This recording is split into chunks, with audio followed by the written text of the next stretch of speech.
ሰላም የብሌን እናት እንደሆነች ነግሯታል። ምን?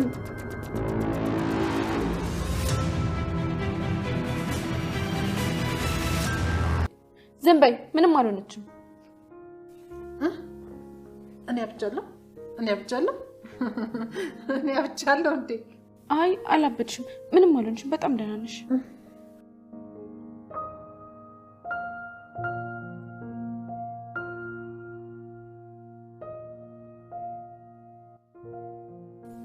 ማናት ስታሳዝን? ማናት ለኔ የምታዝነው?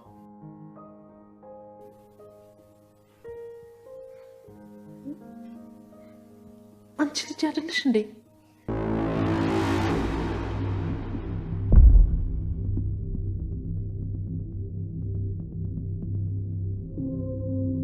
ልጄ ብሌን እንዳታደርጊው። በስልክ የሰማሁት ነገር እውነት ነው እንዴ? እንዴት ከመሬት ተነስታ ልጅ አለቻት? ትንሽ አሟት ቢሆንም ውስጧ ነግሯት ሊሆን ይችላል።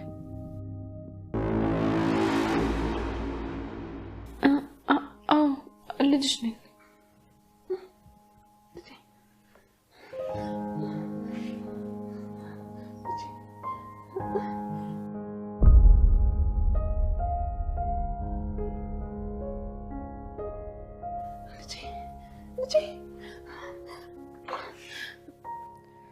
ቆንቺ ሰላም ውዴ ቻናል የቤተሰቦች እንዴት ናችሁልኝ? እንኳን ወደ እኔ ቻናል በሰላም መጣችሁ። እንግዲህ ሀደራ ድራማ በክፍል 22 ላይ በጣም አስገራሚ ነገሮችን እያየን እንገኛለን።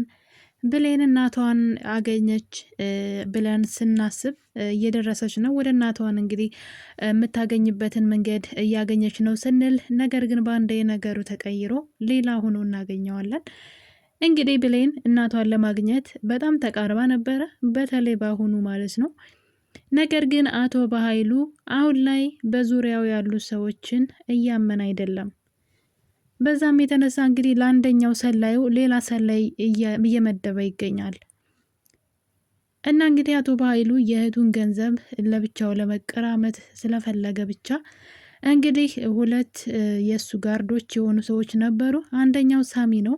እንግዲህ ሳሚን ብዙ ጊዜ ብሌንንም እንዲገላት ልኮት ብሌንን ሳይገል ትቷት መጥቷል። ያው ለምን አልገደልካትም ሲለው የሚሰጠው ምክንያት አለ። እናትየዋንም ግደላት ብሎት እንደዚሁ ሌላ ስህተት ሰርቶ ነበረ። እና እንግዲህ በጣም ብዙ ነገሮችን ሲያደርግ እያየን ነው። ያው የበኃይሉ ሀሳብ እንዲሳካለት ስለማይፈልግ ነው እሱ እንደዛ የሚያደርገው። በኃይሉ የሳሚን ቤተሰቦችም ከቤተሰቦቹ ነጥሎ ቤተሰቦቹን ብቻ የገደለበትም ይመስለኛል። ብቻ የሆነ ቂም በቀል አለው። ቀን ጠብቆ ሊበቀለው ነው የሚፈልገው። ለዛም ነው እንግዲህ ባገኘው አጋጣሚ ለብሌን እያገዘም ያለው። በዛ ላይ ብሌንን ሳይወዳትም አይቀርም። እልህ ይሆን ፍቅር አላቅም። ምክንያቱም ከዳግም ጋር ስለሆነች ምናልባት እልህ ገብቶት ተጋብቶ ይሆን የምራ ፍቅሯት እንደሆነ ባላውቅም ብሌንን እወድሻለሁ እያለ ይገኛል። ስታዝንም ማየት አይፈልግም። ለዛም ደግሞ በኃይሉ የበኃይሉን ውድቀት ስለሚፈልግ በቀል ስለሚፈልግ ልክ በኃይሉ የሆነ ነገር አገኘው ብሎ ደስ ሲለው ቶሎ ብሎ ያን ነገር በማክሸፍ በማበላሸት ነው እንግዲህ እንትን የሚለውና ለመበቀል የፈለገው። ለዛም ነበር እንግዲህ ከበኃይሉ ጋራ ብዙ ጊዜ ብሌንንም እንዲገል እናቷንም እንዲገል ሲነግረው ሳይገላቸው ይመለሳል። ምክንያት ይደረድራል። ጭራሽ ደግሞ እንግዲህ አሁን ላይ ይህን ሰው ስለተጠራጠረ መሰለኝ አቶ በኃይሉ ለሱ ሌላ ሰላይ ልኮበታል ማለት ነው። እናም የወይዘሮ ገነትን ጎረቤት ተጠቅሞ ገነት ስለምታደርጋቸው እንቅስቃሴዎች የት ምን እንደምታወራ ምን ወሬ እንደደረሳት ሁሉ አብራት እንደ ጎረቤት ሁና ወሬዎቹን ይዛለት እንድትመጣ እንግዲህ በኃይሉ የቀጠራት ሴት አለች። ያቺ ሴትም እንግዲህ ለመጀመሪያ ጊዜ ብሌን እናትሽ ተገኝታለች ተብላ አልማዝን ከአልማዝ ጋራ ወደ ሌላ ሀገር ለመሄድ ስታስብ ወይዘሮ ገነት እንግዲህ እኔ የወላድ መሃኑኝማ መኖር አልችልም፣ የገዛ ልጅን ነጠቁኝ፣ አሁን ደግሞ ያሳደኳትን ልጅ ሊወስዱብኝ ነው በማለት ወይዘሮ ገነት በረኪና ጠጥታ ራሷን ለመጉዳት አስባ ነበረ። ያኔ እንግዲህ ብሌን ይሄን ነገር ደርሳ እናቷን ካዳነቻት በኋላ እኔ አንቺ ከሌለሽ እኔ መኖር አልፈልግም ብላ ብሌን ይሄንን መርዝ መልሳ እሷም ጠጥታ ስለነበረ ጎረቤት እየተብያው ያኔ ነው እንግዲህ የመጣችው። እንደ ጥሩ ሰው እንደ መልካም ሰው ሁና ለብሌን እንዳሰበች ለእናቷ እንዳሰበች ስታወራ ስታስመስል አይተናታል። እና እንግዲህ ገነትም ጥሩ ጎረቤት አገኘው ብላ በጣም ደስ ብሏት ነበረ። ነገር ግን ሴትዋ ሌላ ተልእኮ ነው ያላት። በኃይሉ በገንዘብ ገዝቷት ነው። አያችዋ ግን ገንዘብ የማያደርገው ነገር የለም። እውነት ሰው ለቃሉ ታማኝ ከመሆንና ሰውነቱን ሽጦ በገንዘብ ከሃዲ ሆኗልና እንግዲህ ሁለቱም አንድ አይነት የህይወት እንትና ያላቸው ማለት ሁለቱም በአነስተኛ በድህነት የሚኖሩ ናቸው። ግን የብሌን እናት ካያችኋት በጣም ንጹህ ሴት ነች። ምንም አይነት የሰው ሀቅን የማትፈልግ በላቧ በጉልበቷ ሰርታ መኖር የምትፈልግ ሴት አይነት ናት። እንግዲህ ጎረቤትየዋ ደግሞ እንግዲህ አስቡ የእሷን በመክዳት ማለት ነው በገንዘብ ህሊናዋን ሽጣ ወይዘሮ ገነትን እንደ ወዳጅ መስላ ቀርባ ጥሩ ወዳጅ ወይም ደግሞ ለምሳሌ ጥሩ ጓደኛ ሲኖራችሁ ሀሳባችሁን የሚጋራችሁ ለሀሳባችሁ መፍትሄ የሚያመጣ አይደለ? እንደዛ አይነት ሰው ሆና ነው የቀረበቻት። እና ገነት ደግሞ በጣም መልካም ሰውና የዋህ ሰው ስለሆነች ያለ የሌለ ነገሩን ሁሉ ትነግራታለች። ሴትዋ ግን ሌላ ተልእኮ ነበራት እና እሷን ሴት እንግዲህ አቶ በኃይሉ በገንዘብ ይገዛትና ገነት ቤት ስለሚካሄደው ነገር እያንዳንዱን ነገር እንድትነግረው ይልካታል ማለት ነው። በዚህ መሀል እንግዲህ ብሌን እናቷ ጋር ሄዳ ነበረ እናቷን ለመጠየቅ። ወደ እናቷ ቤት ሄዳ ያለ ስልክ ተደውሎ ሰላም እናቷ እንደሆነች ሳሚ ተናግሯን፣ ያው ስሙን ባይናገርም ማለት ነው። ይህ ነገር ገነት ስላልጣማት ለልጇ መናገር አልፈለገችም። ለምን? እዚህ ቀደም በተደጋጋሚ እናትሽ ተገኘች እያሉ እንግዲህ ምንም እንትን ሲሉ ስላላየች የልጅቷን ልብ መስቀል ነው ብላ ስላሰበች ነገሩን መናገር አልፈለገችም ነበረ። እና እንግዲህ ለብሌን ልትነግራት ደግሞ እዚህ ቀደም ተጣልተው ነበር ካስታወሳችሁ። እናትሽ የት እንዳለች ታውቃለች፣ ግን አውቃ ዋሽታሽ ነው ብሎ እሱ ሳሚ ያጣልቷቸው ስለነበረ ይሄ ነገር እንዳይደገም ስለፈለገች ገነት ጉዳዩን ለብሌን ማሳወቅ ፈልጋ ነበረ። እና የኖሬ እንደጀመረችላት ነበር እንግዲህ ብሌን ቤት ስልክ ተደውሎላት ትታት ሄደችው። ሰላም እያለች ማለት ነው። ያው ትንሽ የጠረጠረች ይመስለኛል። በጣም ደንግጣ ነበረ ብሌን እናትየዋ ስታወራ። ሰላም ግን ተስፋ እንዳታደርጊ ላይሆንም ይችላል፣ ግን የሆነ ሰው ስልክ ደውሎ የሆነ ነገር ነግሮኛል እያለች ብሌን በትንሹም ቢሆን የጠረጠረች ይመስለኛል። እና እንግዲህ በዚህ መሀል ብሌን ከሄደች በኋላ ጎረቤት ተብዬዋ ወደ ቤት ትሄዳለች እና ገነትን እንግዲህ ማውጣጣት ትጀምራለች። ምንድነው የጨነቀሽ? ምንድነው የሆንሽው? እያለች ገነት ስትጠይቃት ገነትም ደግሞ ጥሩ ጎረቤቴ ናት ብላ የሆነ ነገር ውስጤን በጣም እያንገበገበኝ ነው፣ የሆነ ሰው ደውሎ የብሌን እናት ትክክለኛ እናቷ ሰላም ናት አሉኝ አለቻት። እና እንግዲህ ይህን ነገር ያች ሴት ወስዳ ለበኃይሉ ነግረዋለች። በጣም ነው የሚያሳፍረው። እና በኃይሉ አሁን ላይ ገነትን ያው ሁሉ ነገር ተነቅቶበታል። አሁን ላይ ልጅቷ የምትኖረው ሰላም ጋር ነው። የሆነ ቀን የሰላም ልጅ መሆኗን ታውቃለች ብሎ በጣም ስለፈራ እየቀረበችም ስለሆነ ወደ ሰላም አሁን ላይ ወይዘሮ ገነትም የሰላም ወዳጅ ሆናለች። በዛ የተነሳ በኃይሉ ተስፋ እየቆረጠ ስለሆነ በዙሪያው ያሉ ሰዎችን ማመን ትቷል። እሱ ልፋ ቢለው ነው እንጂ የሰላምን ገንዘብ እንኳን መቼም ቢሆን የማያገኘው። ምክንያቱም ደግሞ ቃል ራሷ በእሱ ላይ ሚስጥር ይዛበታለች። የሚገርመው ነገር ግን አንዱ ለአንዱ ጉድጓድ ሲጭር አንዱ ለአንዱ ጉድጓድ ይጭራል ከኋላ እና የሆነ እርስ በርስ ምቀኛ ነው የሚሆኑትና ሁልጊዜም ንጹህ ልብ ካላችሁ ግን ሁሌም አሸናፊ ናችሁ። ያው ብዙ ጊዜ ትጎዳላችሁ፣ ትወድቃላችሁ፣ ትነሳላችሁ፣ ግን አሸናፊ ናችሁ። ምክንያቱም ንጹህ ልብ ካላችሁ ማለት ነው።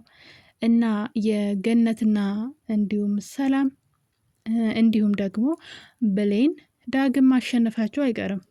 ነገር ግን አሁን ላይ እነዛ ሰዎች እነሱ አሸናፊ መስለው ወይም ደግሞ በክፋት ተነሳስተው ወደ ህይወታችሁ ይመጣሉ። ከዛ እርስ በርስ ደግሞ አይስማሙም። አንዱ ለአንዱ ያኔ አብረው እየሰሩ ማለት ነው። አንዱ ለአንዱ ክፋትን ይሰራል። በኃይሉ እንግዲህ ገንዘቡን ለብቻ ማሸሽ ፈልጎ ነበር ለመጀመሪያ ጊዜ። ምክንያቱም ደግሞ ሰላምን በአልማዝ እያስፈራራ 2 ሚሊዮን ብር ጠይቋት ነበረ። 2 ሚሊዮን ብር እንድታመጣ። ያ ማለት እንግዲህ ቤቷን ሽጣ ነው ልሰጠው የምችለው። ያን ንብረት ከሰጠችው ደግሞ ቃል ምን ቀራት? እና ከሷ ተደብቆ ገንዘቧን ለብቻ ሊያሸሽ ፈልጎ ነበረ። ቃል ደግሞ ይህን ነገር እንግዲህ ለሰላም አልማዝ በህይወት እንዳለች እንዳልሞተች ሄዳ ነግራት ነበረ። ምን ዋጋ አለው? ሰላም ራሷን ከሳተች ወይም ደግሞ ራሷ ካበደች በኋላ ወይም በጭንቀት የተነሳ ራሷን ምድር የሚባለው አማርኛው ሁሉ ጠፋብኝ። ብቻ ከተሰወረች በኋላ ማለት ነው። ምንም በቃ ማወቅ በማችልበት ሰዓት ቢሆንም ግን ቃል ነግራታለች። አልማዝ በህይወት አለች ብላ ተናግራለች። ያ ማለት ምንድን ነው? አቶ በኃይሉ ገንዘቡን አላካፍልም ስላላት ነው። ወይም ደግሞ ገንዘቡን በጎን እሱ መውሰድ ስለፈለገ ነው። ግን ደግሞ ከዛ በላይ ትልቁ ሚስጥር ይዛበታለች።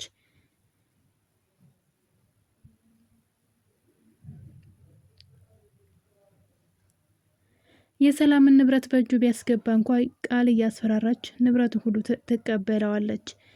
ምክንያቱም በጣም አደገኛ ሚስጥር ስለያዘችበት ማለት ነው። በዛ ላይ አሁን ላይ ሳሚ ብዙ ነገሮችን እያወቀ አይደለም። እዛ ቤት አልማዝ የምትባል ሴት ለብሌን እናት ሆና እንደመጣችም አያውቅም። ምክንያቱም አቶ በኃይሉ ከሱ መደበቅ ጀምሯል። የሆነ ጊዜ እንግዲህ ሰላም ቤት መተው ነበረ ሁላቸውም ማለት ነው። እና እዛ ሳሚ አብሮ መጥቶ ብሌንን አቶ በኃይሉ ሊያንቃት ሲል ሳሚ ተከላክሎላት ነበረ። ያኔ ነው እንግዲህ ሳሚን መጠርጠር የጀመረው። ይሄ ሰውዬ ከልጅቷ ፍቅር ከያዘው ይከዳኛም ብሎ ስላሰበ እሱ ለሱ ደግሞ ሌላ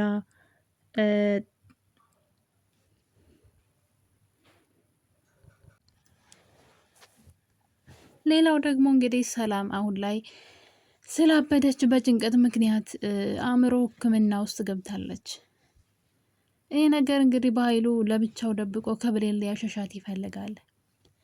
ብሌንን ድጋሚ እንዳታገኛት ወደዛ ቦታ ሄደሽ ብሎ ሴትዋ እንግዲህ ካመማት በኋላ ማቅረብ የቻለችው ብሌንን ብቻ ነው። ትክክለኛ ልጇ እሷ እንደሆነች እንግዲህ አሟት እንኳን ማወቅ ችላለች።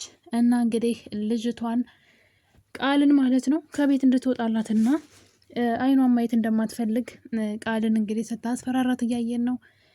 ብሌን ደግሞ አንቺ ነሽ የኔ ልጅ እያለች ከብሌን ጋር ጥሩ ጊዜ እያሳለፉ ነበረ። እንግዲህ ቃል ይህን ነገር ስታይ ይህ ነገር እቅዴ ሁሉ እየተበላሸ ነው በማለት ብሌንን እንግዲህ አንቃ ይዛ አንቺ ከኔ በላይ ለመወደድና ልጅ መስለሽ ለመታየት እየሞከርሽ ነው ብላ ብሌንን ለማነቅ ሞክራ ነበረ። ነገር ግን ሰላም እንግዲህ ቃልን ጎድታታለች ማለት ነው። ልጅን እንዴት ታንቂያታለች በማለት እና ቃልም ብትሆን አሁን ላይ ማለቴ ሰላም ማናት ብሌን ማለት ነው ብዙ ነገሮችን እያወቀች ልጅቷ ገንዘብ ፈልጋ እንደተጠገቻት እያወቀች ለምን ፊት እንደምትሰጣትና ለምን እንደምትፈራት ቃልን ምንም እየገባኝ አይደለም። ቃል እኮ እዛ ቤት ምንም አይነት መብት የላትም። የመጣችበትን ሀሳብና አላማ ብሌን ጠንቅቃ ታውቃለች። እናቷ እንደሆነች እንኳ ባታውቅ ልጅቷ ቃል ልጅ እንዳልሆነችና እሷን ልትጎዳ እንደመጣች ወደዛ ወደ እነሱ ህይወት በተደጋጋሚ እንኳይ እንደ ጎዳቻት ሰላምን እያወቀች ነገር ግን እስካሁን ድረስ ምንም አይነት ነገር ትንፍሽ አላለችም። እና ብሌን አሁን ላይ ካልነቃሽ ገና ብዙ ፈተናዎች ገጥሞታል። ሌላው እንግዲህ ቃል አሁን ላይ እሷን ከዳግም ጋር ማጣላት ትፈልጋለች። አንደኛው ኃይሏ ቃል ነው። ምክንያት ማን ነው? ዳግም ማለት ይሄ ነው። ምክንያቱም ዳግም በጣም በብዙ ነገር ብሌንን ይረዳታል። በዛ ላይ ደግሞ የቃልም ሚስጥሮች ያውቃል። ቃል የሰላም ልጅ እንደሆነችና እንዳልሆነች ባያውቅም እንኳን ነገር ግን ብዙ ሚስጥሮችን እያወቀና እየሰማ ስለሆነ ለብሌን በጣም ይጠቅማታል። እሱ ከጎኑ ከሆነ በቶሎ ስለ እናቷ የማወቅና ሰላምንም የማዳን ኃይል ይኖራታን ብዬ አስባለሁ። ነገር ግን ልጅቷ ሁለቱን ማለየት ትፈልጋለች። ሁለቱ አብረው ከሆኑ እሷ ምንም ነገር ከሰላም እንደማታገኝ እየተረዳች የመጣች ይመስለኛል። ለዛም እንግዲህ ሁለቱን ለማለያየት ፈልጋለች። ለዛ ነበር እንግዲህ ቃል ቤት እነሱ ሰላምን ይዘው ሲሄዱ እሷ ግን ወደ ቃል ማለት ነው ወደ ዳግም ቤት በመሄድ እስኪመጡ እዚህ ልቆይ ብላ እንግዲህ ቤቱ ገብታለች። ያው እቅዷ ሆን ብላ ነው። ግን የሚያሳዝነው ነገር ግን የብሌን መምጫዋ ሲደርስ ጠብቃ ዳግምን ለመሳም እየሞከረች ነበረ። ይህ ነገር እንግዲህ በዳግምና በብሌን መካከል ቅሬታን ይፈጥራል ማለት ነው። እሷም ከእሱ ትሸሻለች። ይህን ነገር ካየች ቃል ያው ዳግምን ትወደዋለች፣ በነገራችን ላይ ትወደዋለችም ጭምር። በዛ ላይ ደግሞ ከብሌን ጋር እንዲሆን አትፈልግም። እንግዲህ ብሌን እናት ወደ ሰላም ቤት ሰላምን ለመጠየቅ ስትሄድ ነበረ። ልጇ ምን አይነት መጥፎ ልጅ እንደሆነችና ከወንድ ጋር ቤት ውስጥ እንደምትውል ብቻ መጥፎ ነገር እንደምታደርግ ስለ ብሌን ለእናቷ ስትነግራት ነበረ። ያው የሁሉ ስለምትወደው ስለምትቀና ነውና ሁለቱ ተለያዩ ማለት እንግዲህ እሷ ምናልባት ከሳሚ ጋር ትሆናለች ብዬ አስባለሁ። ሳሚ ደግሞ በጣም ብዙ ነገር ይረዳታል። እሷል ሰላም እናቷ እንደሆነችና የበኃይሉን ተንኮሎች ከስር ከስር እየተከተለ በኃይሉ እንዳይጎዳት መከላከል ይችላል ብዬ አስባለሁኝ። ከዳግም በላይ ሳሚ በኃይሉን ስለሚያውቀውና በኃይሉን መበቀል ይፈልጋል። ስለዚህ በኃይሉ ዙሪያውን የከበቡት ጥላቶች ናቸው። ዳግምም ሊበቀሉ ይፈልጋል። ቃልም ደግሞ በያዘችው መረጃ እሱን መበቀል ትፈልጋለች። ከምትፈልገው ነገር ዘወርና ከሸሼ ታስፈራራዋለች ማለት ነው። እና ውድ ቤተሰቦች እንግዲህ አደራ ድራማ ከዛሬ ነገ ብሌን እናቷን አገኘች። የሚገርመው ነገር አብረው እየኖሩ አለመተዋወቃቸው ራሱ ሌላ ተአምር ነው። እንግዲህ ልብ ለልብ ሊፈላለጉ ይችላሉ።